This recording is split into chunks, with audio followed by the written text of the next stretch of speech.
अस्सलामुअलैकुम, कैसे हैं आप सब। आज मैं आपके साथ शेयर कर रही हूँ कच्चे आलू की कैसी मज़ेदार सी रेसिपी, जिसके लिए ना ही आलू को बॉईल करने की कोई ज़रूरत है, ना ही इसको हम लोगों ने भिगोना है, ना ही पीसना है, और ना ही आप लोगों ने इसके लिए बाहर से कुछ लाना होगा सामान। ये घर में मौजूद चीज़ों से ही हम लोग बनाएंगे। और जब भी आपको भूख लगे आप लोग इसको जल्दी से 10 मिनट में ही बना सकते हैं। तो ये मज़ेदार सी रेसिपी शुरू करने से पहले चैनल को ज़रूर से सब्सक्राइब कर लें। चलिए रेसिपी शुरू करते हैं। यहाँ पर मैंने 3 आलू लिए हैं। आलू के छिलके मैंने अच्छे से पहले हटा दिए थे, उसके बाद मैंने आलू को अच्छे से धो लिया था। तो यहाँ पर मैंने एक बॉल लिया है, इसमें हम लोग रखते हैं कद्दूकश। आलू को हम लोगों ने कद्दूकश करना है। इस वाली साइड पे आप लोगों ने आलू को कद्दूकश करना है इस तरह से। ये बहुत ही आराम से और जल्दी से हो जाता है। और अगर आप लोगों ने इस दूसरे वाले साइड से, इस साइड से अगर आप लोगों ने आलू को कद्दूकश करना है तो इस साइड से भी आप लोग कर सकते हैं। मैंने इस साइड से भी कर लिए थे आधे। तो इस तरह से आलू हमारे सारे अच्छे से कद्दूकश हो गए हैं। तो इसको हम लोगों ने पहले अच्छे से धोना है ताकि इसका जो सारा स्टार्च है ये अच्छे से हट जाए और आलू भी हमारे अच्छे से साफ हो जाए। तो अब इसी बाउल में हम लोग पानी डाल लेते हैं। मैं आप लोगों को दिखाती हूँ, फिर बाद में मैंने 2-3 बार ही इसको धो लिया था। तो इस तरह से बहुत ही अच्छे से आप लोगों ने आलू को धो लेना है। तो यहाँ पर मैंने आलू को अच्छे से धो लिया था, आप लोग देख सकते हैं इसका पानी अब बिल्कुल साफ है। तो इसके बाद अब हम लोगों ने इसका ये जो पानी है ये सारा निकालना है। आलू को हम लोगों ने बिल्कुल खुश्क करना है। तो इस तरह से आप लोग हाथ की मदद से भी कर सकते हैं। इसका पानी जो है ये आप लोग निकाल सकते हैं हाथ की मदद से भी। इस तरह से मैं आपको दिखाती हूँ। और अगर आप लोग कपड़े में इसका पानी निकालना चाहते हैं तो आप लोग कपड़े में भी कर सकते हैं। और अगर कोई छन्नी की मदद से निकालना चाहते हैं तो आप लोगों को जो भी तरीका आसान लगे आप लोग वैसे ही इसका पानी खुश्क कर लें। तो इस तरह से कुछ आलू हमारे बिल्कुल खुश्क हो गए हैं अच्छे से। तो कुछ स्पाइसेस डाल लेते हैं। यहाँ पर मैं थोड़ी सी हल्दी ले रही हूँ और थोड़ी सी मैं कुटी हुई लाल मिर्च ले रही हूँ। आप लोग स्पाइसेस कम ज़्यादा कर सकते हैं। धनिया पाउडर भी 1 टीस्पून में डाल रही हूँ, इससे भी काफ़ी अच्छा टेस्ट आता है। और नमक आप लोग हस्बे ज़रूर डाल सकते हैं। और थोड़ी सी मैं काली मिर्च डाल रही हूँ क्योंकि मैंने यहाँ पर लाल मिर्च का पाउडर नहीं डाला है। थोड़ा सा ही बिल्कुल हम लोगों ने ज़ीरा भी डाला है। और लहसुन का पेस्ट यहाँ पर मैंने डाला है 1 टीस्पून। आप लोग अच्छे से लहसुन का पेस्ट डाल दें। और यहाँ पर मैंने हरी मिर्च को थोड़ा सा छोटा छोटा काट दिया था, वो भी डाल लेते हैं। हम लोगों ने थोड़ा सा स्पाइसी बनाना है इसको। और ढेर सारा ही हम लोगों ने हरा धनिया डाला है, इससे बहुत ही अच्छा टेस्ट आता है इसका। तो इसको अच्छे से आप लोगों ने इस तरह से मिक्स कर लेना है। तो इन सारी चीज़ों को अच्छे से मिक्स करने के बाद एक और चीज़ मैं डाल रही हूँ, वो मैं आपको थोड़ी देर बाद बताती हूँ। तो ये मिक्स हो गया, तो अब मैं आपको बताती हूँ। तो अब मैं डाल रही हूँ यहाँ पर गंदम का जो आटा होता है, जो कि हर घर में मौजूद होता है, जिससे हम लोग रोटी बनाते हैं, वही आटा मैं डाल रही हूँ इसमें।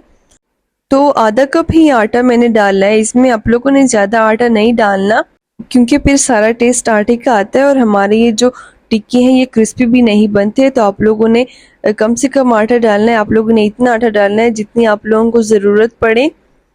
तो अब मैं आपको दिखाती हूँ। इस तरह से आप लोगों ने इसका डो बना लेना है इस तरह से। तो आप लोगों ने आलू का जो पानी है वो अच्छे से पहले खुश्क करना है, वरना आप लोगों को आटे की ज़रूरत ज़्यादा पड़ सकती है। तो इस तरह से पहले आप लोगों ने छोटे छोटे से बॉल्स बनाने, उसके बाद आप लोगों ने इसको शेप देना है। तो अगर आप लोगों के हाथों पे चिपकता है तो आप लोग हाथों पे थोड़ा सा ऑयल लगाकर भी ये काम कर सकते हैं। तो मैं इस तरह से टिक्की का शेप दे रही हूँ, आप लोगों की मर्जी, आप लोग कोई सा भी शेप दे सकते हैं। तो बिना बेले बिना पकाए बहुत ही मज़ेदार और आसान सी रेसिपी आप लोगों के साथ शेयर कर रही हूँ। तो इस तरह से हम लोगों ने सारी टिक्कियाँ बना ली थी। तो अब चलते हैं हम लोग इसको फ्राई करने की तरफ। तो यहाँ पर मैंने एक पैन लिया है और बहुत ही कम ऑयल लगता है इसको फ्राई करने के लिए। यहाँ पर मैं इसको शैलो फ्राई कर रही हूँ। आप लोग इसको डीप फ्राई भी कर सकते हैं, लेकिन शैलो फ्राई ही सही होगा क्योंकि उसके लिए आप लोगों को बहुत ही कम ऑयल लगता है। आप लोगों का ज़्यादा ऑयल भी वेस्ट नहीं होगा। तो इस तरह से हम लोग आराम आराम से सारी टिक्कियाँ रख लेते हैं ऑयल में। तो 1 मिनट तक आप लोगों ने इसको हाथ नहीं लगाना। 1 मिनट के बाद ही आप लोगों ने इसका साइड चेंज कर लेना है। तो अब देख सकते हैं काफ़ी अच्छा सा कलर भी आ गया है। तो ये बहुत ही आसानी से इसके साइड भी चेंज हो जाता है। तो इस तरह से आप लोग पहले थोड़ी सी टिक्की डालें, उसके बाद ये अभी थोड़ी जगह रह गई है, हम लोगों ने इसके लिए जगह बना ली है। तो हम लोग ये और भी रख लेते हैं।